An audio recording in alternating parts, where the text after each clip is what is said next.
Ang istruktura ng pamilihan. Ang pamilihan ang nagsisilbing platform kung saan nagtatagpo ang mga producers at consumers. Ang lawak o sakop ng pamilihan ay maaaring lokal, panrehiyon, pambansa o pandaigdigan, lalo na ngayon na usong-uso na ang online shopping dahil sa pag-unlad ng komunikasyon. Ayon kay Adam Smith ay may invisible hand na nagkokontrol sa pamilihan. Ito ay walang iba kundi ang presyo. Ang presyo ang nagtatakda sa dami ng produkto na handa at kayang bilhin at ipagbili ng mga consumer at producer. Ang istruktura ng pamilihan ay tumutukoy sa balangkas na umiiral sa sistema ng pamilihan kung saan ay pinapakita ang ugnayan ng consumer at producer. Base sa dami ng mamimili, dami ng nagbibili at katangian ng produkto at serbisyo ay nahahati sa dalawang balangkas ang istruktura ng pamilihan. Ito ay ang pamilihang may ganap na kompetisyon at pamilihang may hindi ganap na kompetisyon.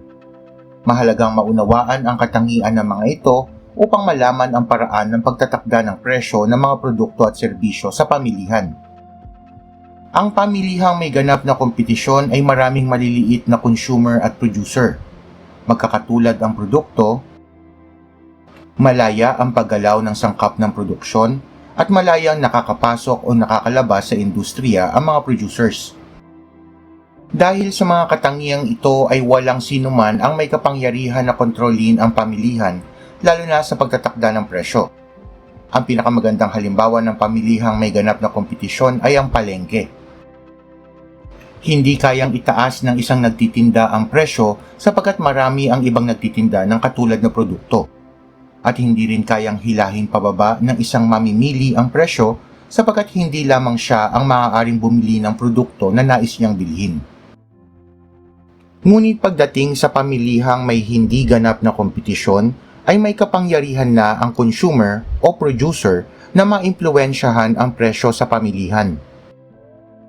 Mayroong 4 na anyo ang pamilihang may hindi ganap na kompetisyon. Sa monopolyo ay iisa lamang ang producer, at ang produkto na kanilang nililikha ay lubhang mahalaga at walang direktang kapalit, kaya't sila ay may kakayahan na hadlangan ang mga nais lumaban sa kanila. Dahil sa mga katangiang ito ay nagkakaroon ng kapangyarihan ang monopolista na kontrolin ang presyo sa pamilihan. Sa oligopolyo ay kakaunti lamang ang producer, marami ang consumer, at ang mga produktong ibinebenta ay lubhang mahalaga o walang direktang kapalit. Kung magsasabwatan ang iilang producer, ay maaari nilang makontrol ang pagtatakda ng presyo. Ngunit kung sila ay maglalaban sa presyo, ay mapupunta sa mga mamimili ang mas malaking pakinabang. Sa monopsonyo ay mayroon lamang iisang consumer at maraming producer ng produkto o serbisyo. At dahil dito, ang nag-iisang consumer ang may kapangyarihan na kontrolin ang presyo. Isang halimbawa nito ay ang pamahalaan.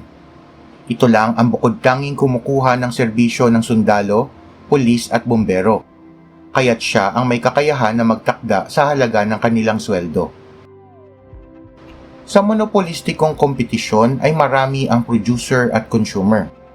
Magkakatulad ang produkto, ngunit nagkakaiba-iba dahil sa product differentiation. At dahil dito ay nagkakaroon ng kakayahan ang isang producer na magtakda ng kanyang sariling presyo.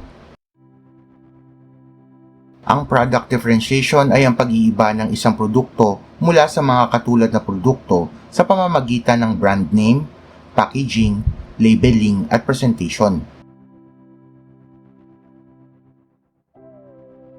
Ang istruktura ng pamilihan.